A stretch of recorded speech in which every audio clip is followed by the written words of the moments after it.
Section 4.2, we learned how to use the process of substitution to solve a system of equations. And just as a quick review, what we want to do is solve one of the key in this process is to solve one of the equations for one of the variables. And let's take a look at a couple more examples. And the thing that's going to happen over here is that we're going to get some strange results. And let's see what kind of conclusion we're going to come up with. If you try to solve this system over here, the first one on the left-hand side by substitution, you notice the first equation is solve for y. Y is equal to x plus 2.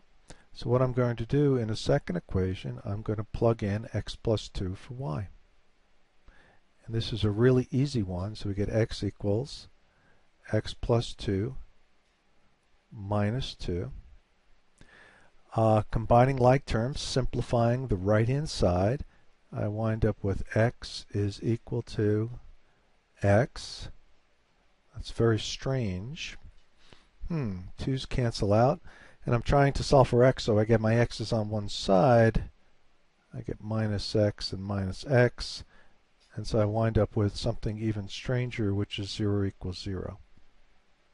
Okay. And of course, that's a true statement.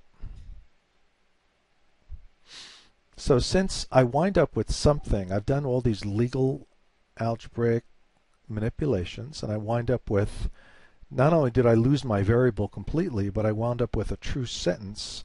This means that there are an infinite number, okay, infinite number of solutions.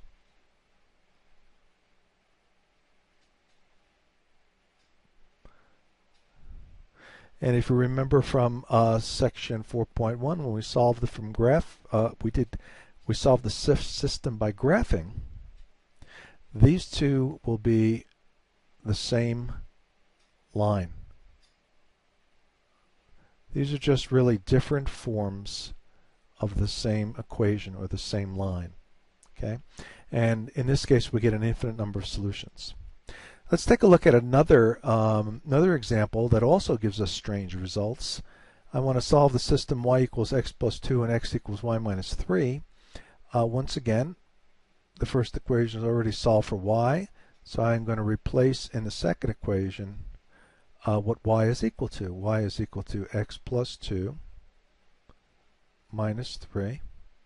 Combining like terms, I wind up with x equals x. And plus 2 minus 3 is minus 1. Trying to get my x's on one side to solve that equation, I minus x. And once again, I wind up completely losing my variables. There are no more variables left on either side of the equation. But this time, I wind up with a statement, 0 equals negative 1. Okay. And obviously, that's false. Okay, so this means that whenever we wind up with a false statement when we try to solve a system by substitution, that means that there are no solutions.